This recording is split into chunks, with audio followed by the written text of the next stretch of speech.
What's up, vetters? Patrick here with Vetted. It looks like Jeremy Corbell and George Knapp just dropped a brand new UFO video that they are calling the 2023 Tic-Tac video. That's right, because they're comparing it to the 2004 Nimitz encounter, as you can see here. Right now, we've got the full video, right, that they released, and also an interview with someone that was aboard the ship that saw all of this happen. And stay with me to the end, because I found some footage you're not going to see anywhere else that'll add some much needed context to this story and this UFO event. Let's jump into this. Are y'all ready to see this new Tic-Tac UFO video? Happened in 2023 aboard the USS Jackson. All right, now before we get to see this video, let me tell you a little bit more about the USS Jackson. The USS Jackson is an Independence-class littoral combat ship of the United States Navy, named after Jackson, Mississippi. Commissioned on December 5th, 2015, it was built by Austal USA in Mobile, Alabama, with construction beginning in 2011. Designed for operations in near-shore and open ocean environments, the ship features a trimaran hull and a modular design, allowing it to adapt to various missions such as anti-submarine warfare, mine countermeasures, and surface warfare. With a top speed exceeding 40 knots and a length of 417 feet, it is equipped with advanced technology, including the MQ-8C Fire Scout unmanned helicopter. Homeported in San Diego, the USS Jackson has supported missions like Pacific Partnership 2023 and operates under Littoral Combat Ship Squadron 1. It is scheduled for decommissioning in 2024. So, it sounds like this ship has already been decommissioned, but this particular event aboard the USS Jackson happened in 2023, right? So, this ship is no longer, which is interesting. So, let's jump in and see this video. Basically, in 2023, the U.S. Navy encountered 4 tic-tac-shaped UAP off the coast of California. One is kind of featured because that's what it punches into in this footage, and it's personnel from the USS Jackson in the Combat Information Center that filmed it. One of the vehicles of unknown origin was observed exiting the water. So we'll talk about that. Not on the camera. This is how it got sighted in the first place. They're up on the bridge and someone sees a craft come up out of the water, almost like doing a systems check, just slowly rising up out of the water. And then it transitioned directly into flight, which is, demonstrating kind of what on your Netflix show it showed, which is true transmedium capability, moving from water to air and maybe beyond seamlessly. And you'll see there's no flight control surfaces. There's no conventional propulsion signatures like heat plumes, exhausts. The UAPs were detected and observed. This is very fascinating, in an instantaneous synchronized departure, like all 4 of them. We know it's not camera artifacts, which we'll get into later. And look, again, the operator, the purpose, the capability, the origin, the intent are all unknown. And these craft, what we're about to show you, is a true UAP. It's an unidentified object. I think we should play the video, and our listeners, our audience, should pay attention to the reactions of crew members when they're seeing this in real time. We'll play it through, and then we'll take a look at it again.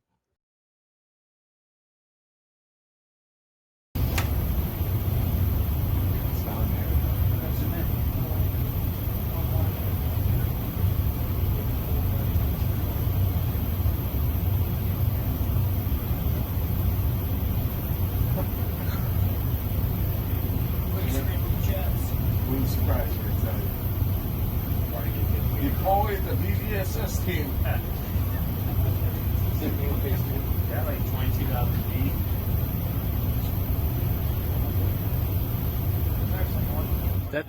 That shit took off earlier.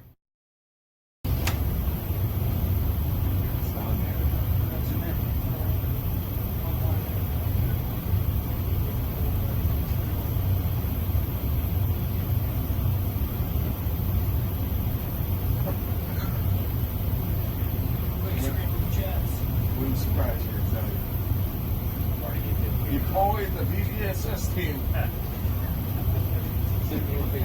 Yeah, like 22,000 feet.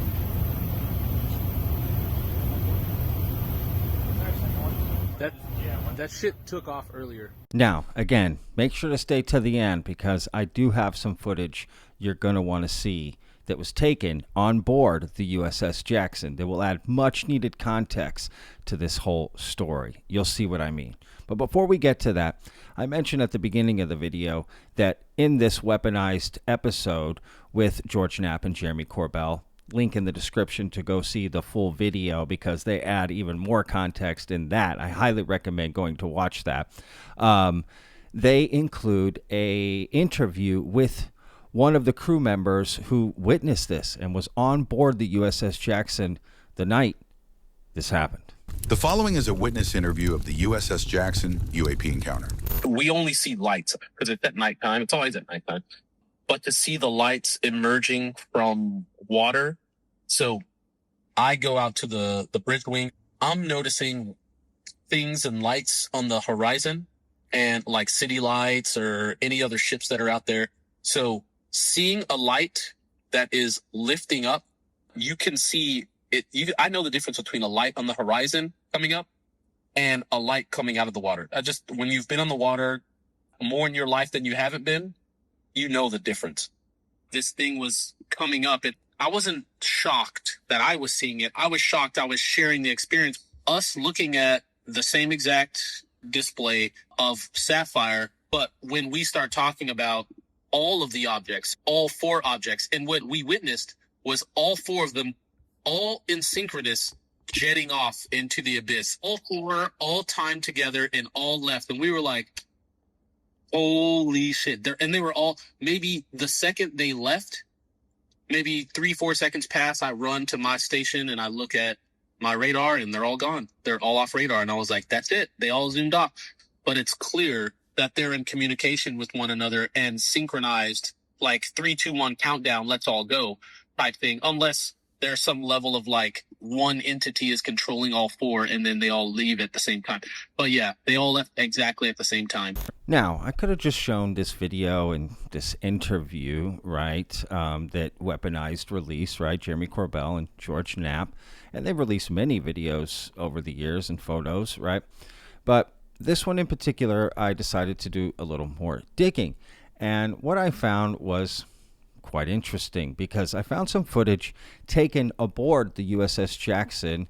And in the video, there's a gentleman, while giving a tour, he describes what the ship's capabilities are and even goes so far as to mention a few details about the ship's capabilities that I found quite interesting in relation to this story.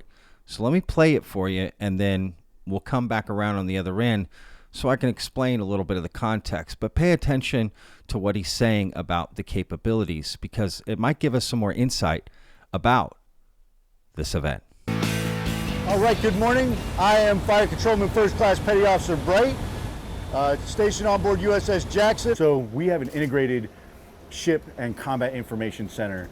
Most ships have the bridge and then at a location usually further inside the ship and down would be the combat information center. So a standard U.S. Navy warship would have anywhere from 25 or more people just for safety and navigation. You'd have someone monitoring the charts, where you're going, where you're at, where you've been. You'd have a boatswain of the watch passing words over the ship's internal communication system. You'd have him, he'd be keeping the log. You'd have a officer of the deck, a junior officer of the deck, a helmsman driving the ship, a lee helmsman possibly operating the throttles for the ship. So it'd basically be like having someone for the gas pedal of your car, someone for the steering wheel. And then someone backseat driving would be your officer of the deck, conning officer, that sort of thing.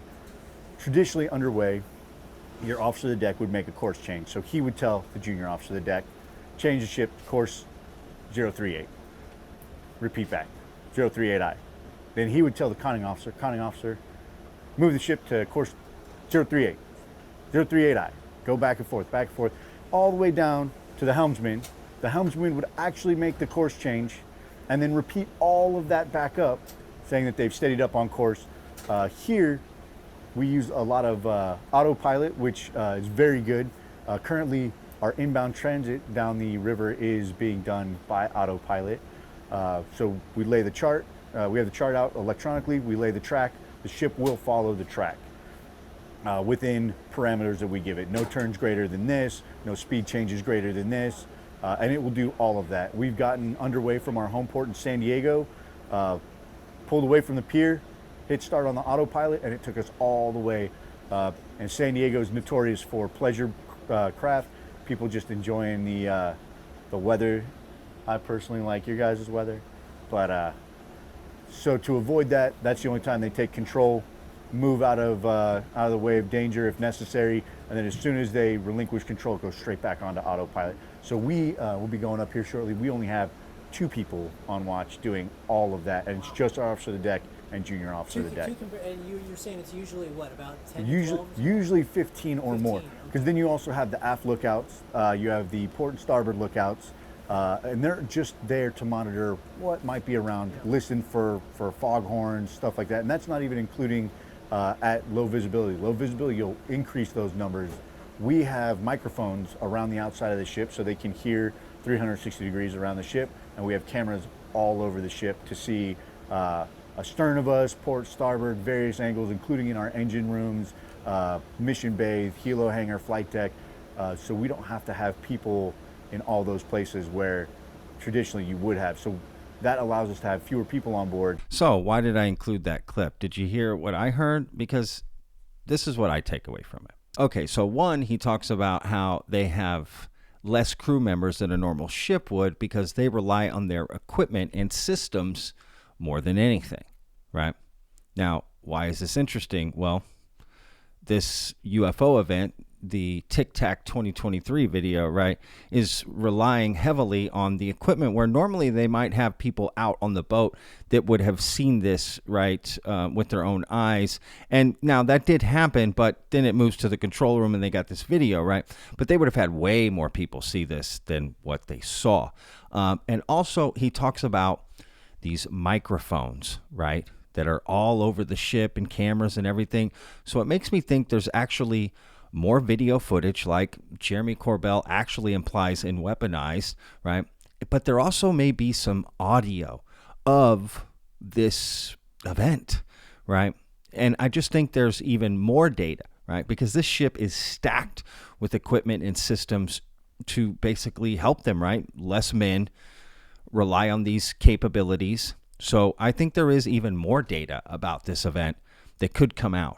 And I also think that the reason this video was allowed to come out now is because the ship was decommissioned in 2024. And I mentioned that at the beginning of the video. We're in 2025, which makes me think that's why Jeremy Corbell was able to release the video now, right? That ship is no longer in, active duty or whatever it's called, right? I don't know the technical term. But so just found that interesting, found that to be some really good context about this UFO event. So again, I'll put links in the description. Let me know what you guys think. Did I miss anything? Did I add some context? Let me know. All right, vetters, we'll see you on the next video.